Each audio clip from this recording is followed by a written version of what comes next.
നമസ്കാരം, ലിസീസ് ഹോമിലേക്ക് സ്വാഗതം. എൻ്റെ ചാനൽ ആദ്യമായിട്ടാണ് കാണുന്നതെങ്കിൽ സബ്സ്ക്രൈബ് ചെയ്യുക. സൈഡിലുള്ള ബെല്ലൈക്കൺ ക്ലിക്ക് ചെയ്താൽ ഞാനിടുന്ന വീഡിയോസിൻ്റെ നോട്ടിഫിക്കേഷൻ നിങ്ങൾക്ക് ലഭിക്കുന്നതാണ്.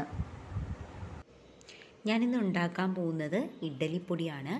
വളരെ പെട്ടെന്ന് തന്നെ തയ്യാറാക്കാൻ പറ്റുന്ന ഒന്നാണ് ഇഡ്ഡലിപ്പൊടി. അപ്പോൾ നമുക്ക് തുടങ്ങിയാലോ?